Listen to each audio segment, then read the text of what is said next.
What if I told you there's a wildly effective engine cleaning method so controversial that some mechanics refuse to talk about it publicly, and dealerships would lose millions if every driver knew?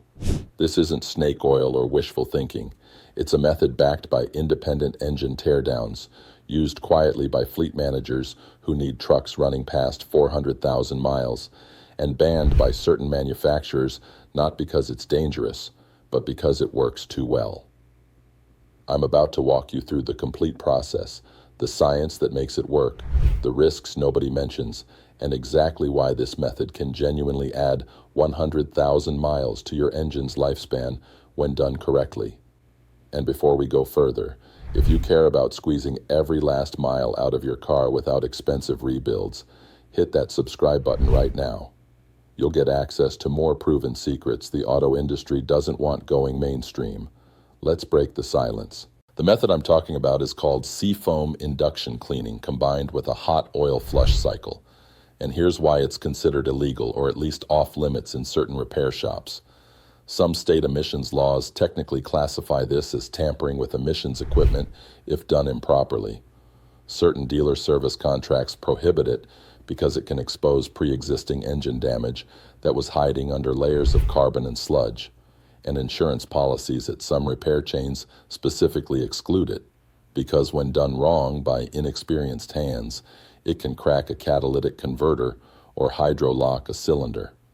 But when executed correctly by someone who understands engine internals, this process dissolves years of baked-on carbon deposits, frees stuck piston rings, cleans intake valves better than any spray can, and restores compression that you thought was lost forever.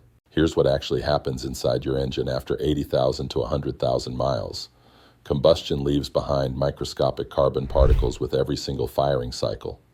Those particles bake onto intake valves, especially in GDI engines where fuel never washes the valves. They coat piston tops, clog ring grooves, and build up inside the combustion chamber like plaque in an artery. Studies from the Society of Automotive Engineers found that engines with heavy carbon buildup lose up to 15% of their original horsepower and 12% fuel efficiency, even when everything else is mechanically sound. Worse, that carbon creates hot spots that lead to pre-ignition, knocking, and eventually cracked pistons or burnt valves. Traditional fuel additives can't touch this stuff. They're designed for injectors and fuel lines, not for deposits inside the cylinders themselves. And while walnut blasting works for intake valves, it does nothing for piston rings, combustion chambers, or oil control rings buried under the piston skirt. That's where the seafoam induction method changes the game. Seafoam is a petroleum-based solvent that's been around since the 1940s, originally used in marine engines. It works by softening carbon deposits at a molecular level, turning them from hard, crusty layers into soft, gummy residue that can burn off or flush out. The key is delivering it directly into the intake manifold while the engine is running, so it gets sucked into every cylinder evenly, coats the valves, and seeps down into the ring grooves. Then you let it sit for 10 to 15 minutes with the engine off, giving the solvent time to penetrate deep into the carbon. When you restart the engine, it burns off that loosened carbon in a dramatic cloud of white smoke that pours out the exhaust for 2 to 5 minutes. It looks like your engine is dying, but in reality, it's purging years of buildup in one aggressive cleaning cycle. Now, here's the part that makes this controversial. If your engine already has weak seals, a blown head gasket, or cracked rings hiding under carbon buildup, this cleaning process can expose those problems immediately. Mechanics call it lifting the veil. The carbon was acting like a band-aid, temporarily sealing small leaks and masking compression loss. Once you remove it, the underlying damage becomes obvious. That's why some shops won't touch this method. They don't want to be blamed for problems that were always there. But here's the truth. If your engine has serious internal damage, you want to know sooner rather than later. And if your engine is mechanically sound, this cleaning will genuinely restore performance and add tens of thousands of miles by reducing friction, improving combustion efficiency, and preventing future carbon-related failures. Let me walk you through the exact process, step by step, so you understand what's happening and why each stage matters. First, you need a can of seafoam, a vacuum line or brake booster hose that connects directly to the intake manifold, and a helper to keep the engine running while you pour. Warm up the engine to full operating temperature. This is critical. A cold engine won't vaporize the solvent properly, and you'll just flood the cylinders with liquid, which can cause hydrolock. Once the engine is hot, locate a vacuum line on the intake manifold. On most cars, the brake booster line or PCV hose works perfectly. Disconnect it and insert a small funnel, or use the seafoam spray tool if you have one. With the engine idling, slowly pour about 1/3 of the can into the vacuum line. The engine will start to stumble and smoke. That's normal.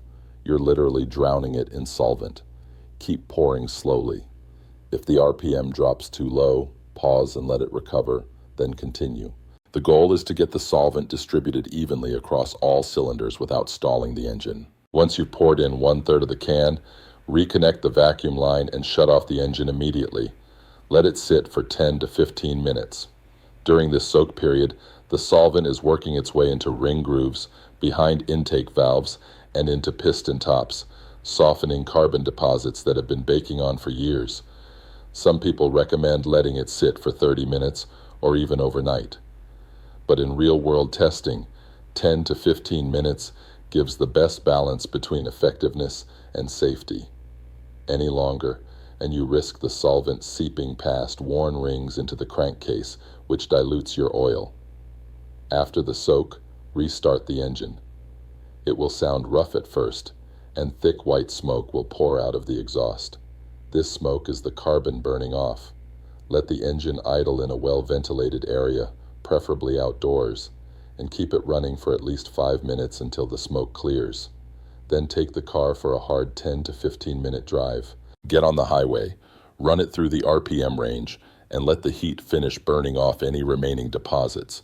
You'll notice smoother acceleration, crisper throttle response, and often a slight bump in fuel economy within the first 50 miles. But here's where most people stop, and that's a mistake. The induction cleaning only handles the top end of the engine, the valves, pistons, and combustion chambers.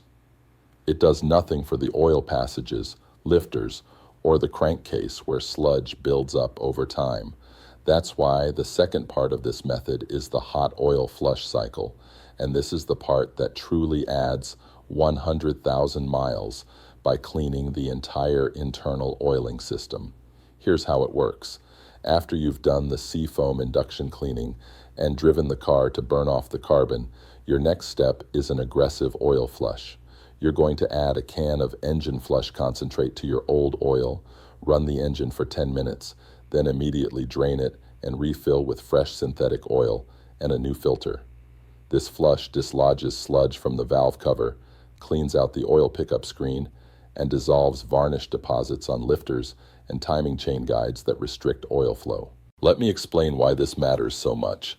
Oil sludge is one of the biggest killers of high-mileage engines, especially in cars that followed extended oil change intervals or used low-quality conventional oil. Sludge forms when oil breaks down under heat and mixes with combustion byproducts, moisture, and fuel contamination.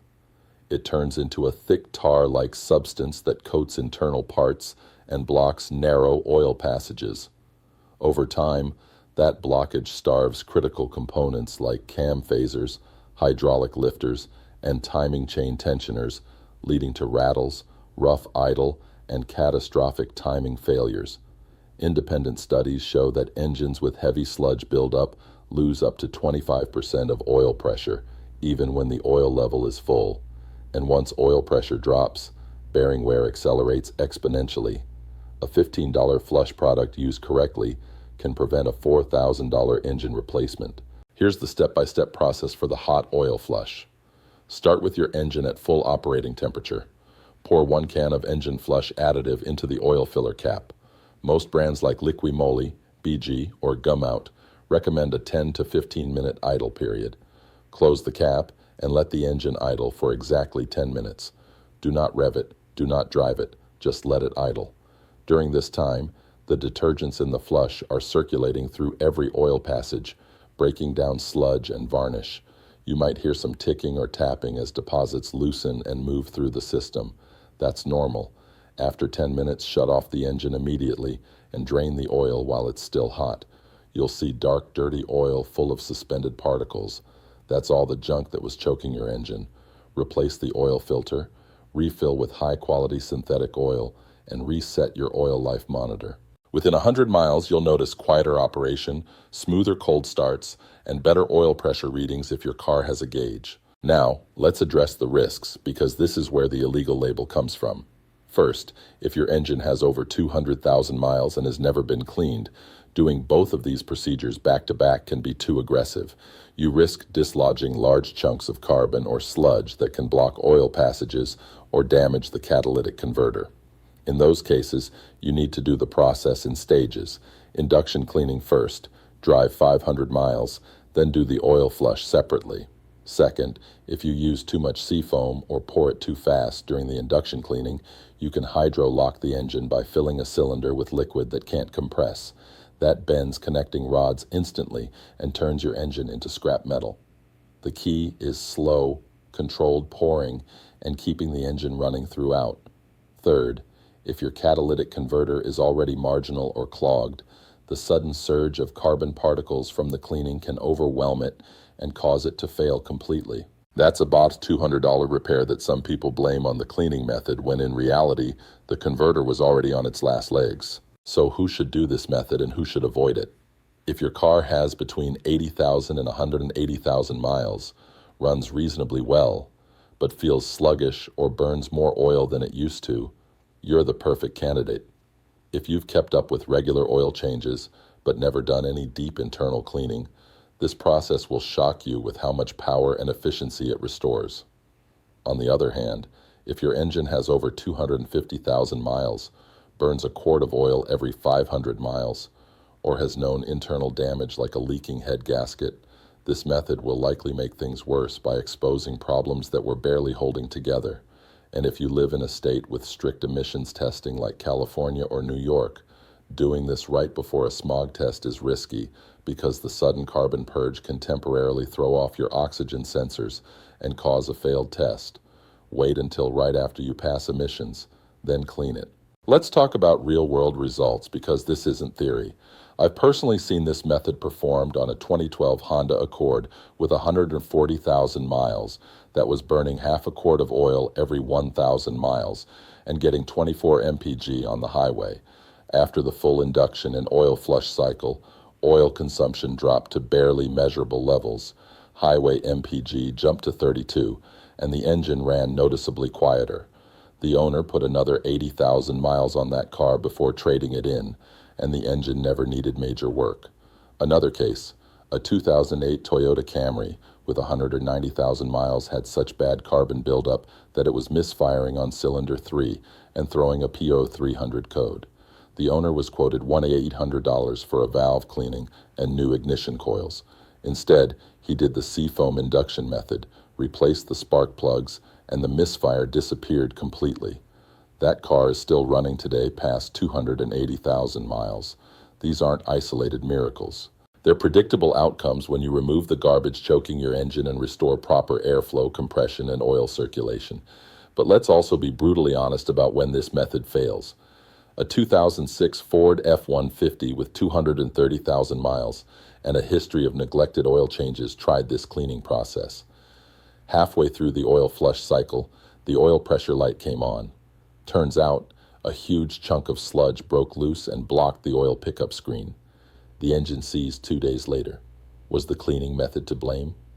Technically, yes, but realistically, that engine was a ticking time bomb. The cleaning just accelerated the inevitable. That's why I keep saying, if your engine has been severely neglected, you need to approach this method cautiously, in stages, or not at all. Now here's the part that makes this method truly illegal in some contexts. Certain manufacturers, particularly German brands like BMW, Audi, and Mercedes, have issued technical service bulletins explicitly prohibiting the use of aftermarket engine flush products. Why? Because their engines use variable valve timing systems with delicate solenoids and tight oil passages that can clog if debris breaks loose too quickly. In those cases, the official method is a slow, multi-stage cleaning using OEM-approved chemicals that cost 5 times more and require dealer-level equipment. If you ignore that and do a seafoam flush anyway, you can void your warranty or insurance coverage if something breaks. So if you're driving a high-end European car, check your service manual and TSBs before attempting this. The science works the same, but the execution needs to be gentler. Let's break down the cost versus benefit in plain numbers. A professional walnut blasting service for intake valves costs $400 to $800 depending on the shop. A full engine teardown and manual carbon cleaning runs $2,000 to $4,000. Meanwhile, a can of seafoam costs $12, an engine flush additive costs $15, and fresh synthetic oil and filter cost about $50. Total investment, under $80. If this process restores even half the performance you've lost to carbon buildup and prevents just one major repair, like a catalytic converter replacement or timing chain failure, you've saved $1,500 to $3,000 minimum. And if it genuinely extends your engine's lifespan by 100,000 miles, which is realistic based on reduced wear and improved efficiency, the return on investment is massive. You're talking about keeping a paid-off car running longer, avoiding a new car payment, and maintaining reliability without expensive dealer visits. Here's the maintenance schedule I recommend if you want to use this method as part of a long-term longevity strategy. Do the seafoam induction cleaning every 50,000 miles, or whenever you notice sluggish acceleration, rough idle, or increased oil consumption. Do the hot oil flush every 30,000 miles, especially if you drive in stop and go traffic, extreme heat, or dusty conditions. Between cleanings, stick to high-quality synthetic oil changed every 5,000 miles. Use top-tier gasoline to minimize carbon formation and keep your air filter clean to prevent dirt from entering the combustion chamber. This combination creates a self-reinforcing cycle. Clean oil prevents sludge, clean fuel prevents carbon, and periodic deep cleanings remove whatever still manages to build up. Cars maintained this way routinely hit 300,000 miles without needing internal engine work. But here's a critical warning that nobody talks about. This method is not a cure for mechanical wear.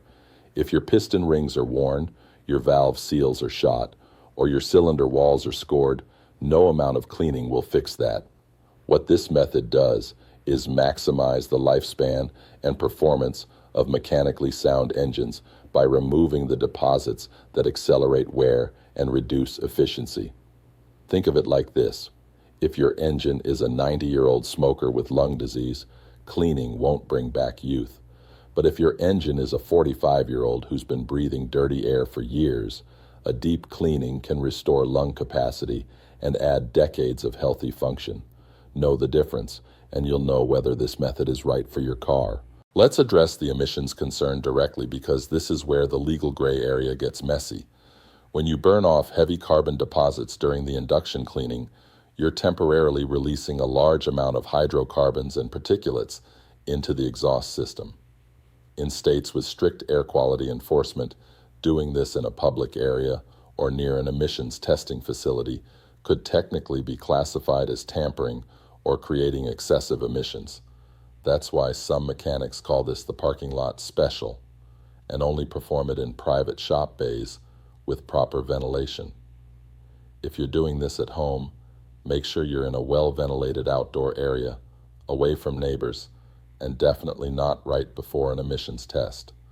The smoke clears within 10 minutes, but during that window, your car is belching out more pollution than it normally would over an entire month. Now let's talk about the science behind why this actually works. Carbon deposits are primarily made of polymerized hydrocarbons, long-chain molecules that have been baked hard by combustion heat. Seafoam and similar solvents contain petroleum distillates and isopropyl alcohol that break the bonds holding these chains together. When the solvent penetrates the deposit, it swells the carbon, making it brittle and easier to break apart.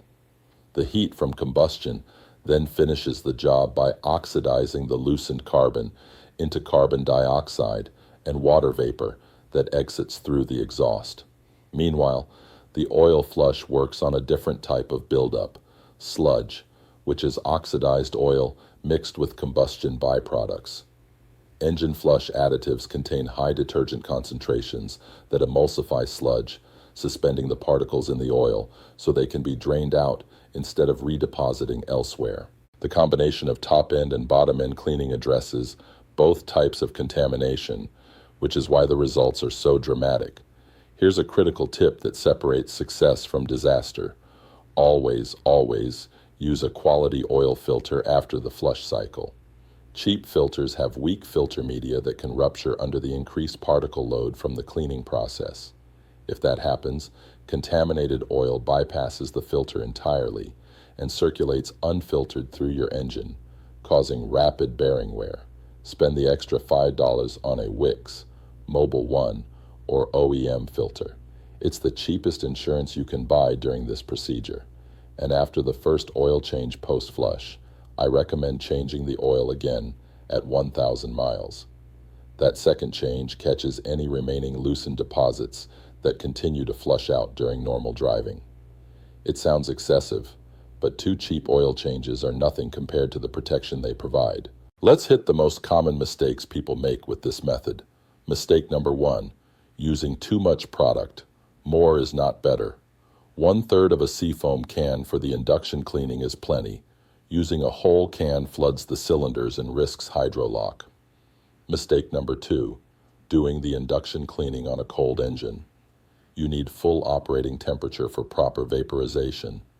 Cold engines just load up with liquid solvent that washes past the rings into the oil. Mistake number 3, skipping the soak period.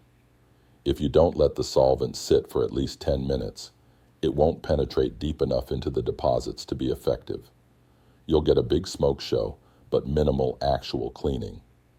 Mistake number 4, driving aggressively immediately after the cleaning. Your engine needs a gentle warm-up period to let combustion stabilize. Hard acceleration right away can cause misfires or damage oxygen sensors with the sudden surge of particles. Mistake number 5, ignoring the condition of your spark plugs. If your plugs are old or fouled, the carbon cleaning process can overload them completely, causing persistent misfires. Always inspect and replace spark plugs either before or immediately after this cleaning. Fresh plugs handle the increased combustion debris much better. Mistake number 6, not checking your PCV valve. A clogged PCV valve prevents crankcase pressure from venting properly, which means the cleaning process can actually increase oil consumption temporarily by forcing oil past seals. Clean or replace the PCV valve before starting. Mistake number 7, doing this method on a turbo engine without understanding the risks. Turbocharged engines run hotter and have tighter tolerances. Too much solvent can damage turbo seals or coat the compressor wheel with sticky residue. If you have a turbo, use half the normal amount of product and extend the soak time instead. Here's the part that mechanics don't want you to know. This cleaning method is essentially what dealers charge $300 to $600 for under names like induction service, combustion chamber cleaning, or fuel system service. They use professional-grade equipment and slightly different chemicals, but the core process is identical.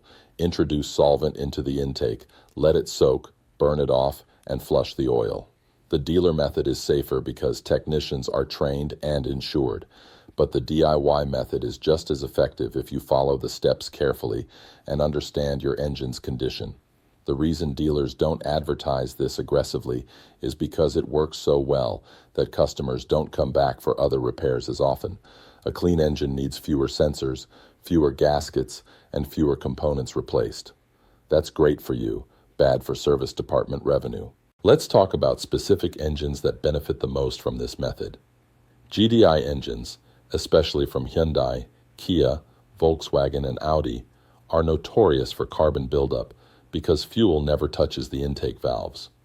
Owners of these engines report massive improvements after induction cleaning, with some claiming it feels like driving a brand new car.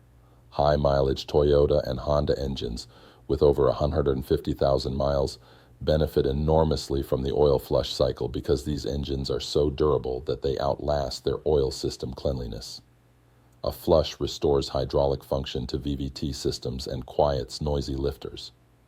Ford EcoBoost engines, particularly the 3.5L and 2.7L, develop carbon quickly due to high specific output.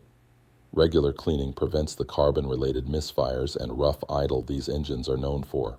Subaru Boxer engines benefit from oil flushes because their horizontal layout makes them prone to sludge accumulation in the cylinder heads. And older diesel engines, especially pre-2010 models without DPF filters, respond incredibly well to both induction and oil cleaning, often regaining lost power and improving fuel economy significantly. On the flip side, some engines should never undergo aggressive cleaning.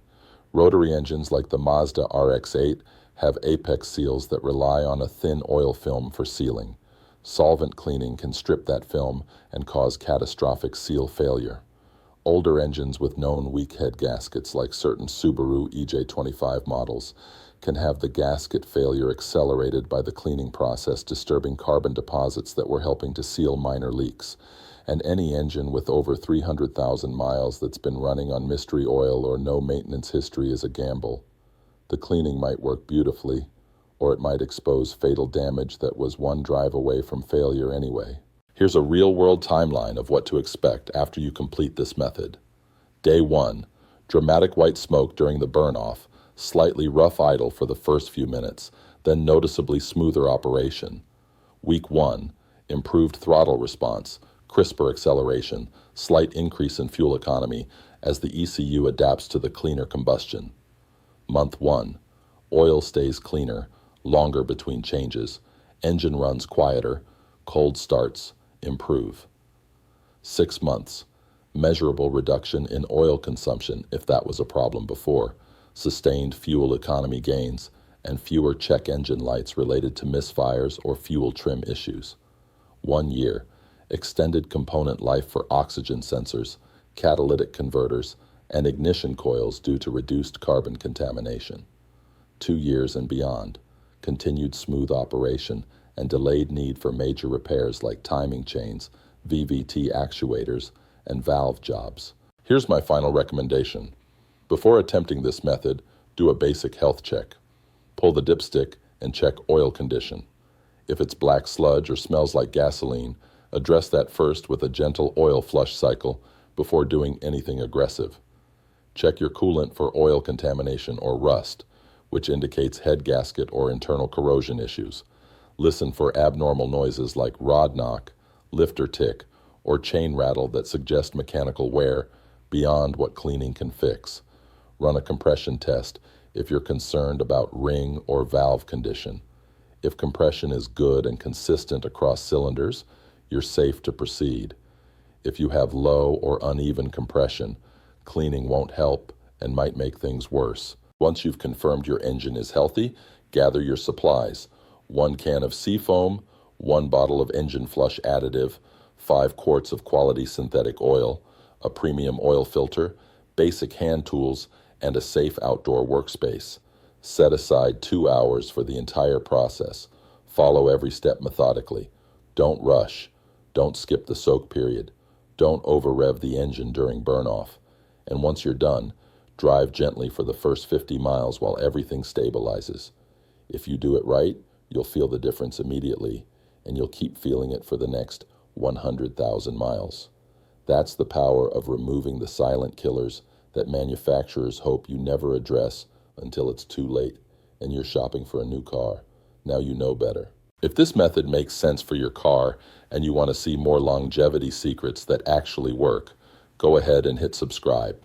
Drop a comment with your car's make, model, and mileage, and let me know if you're brave enough to try this.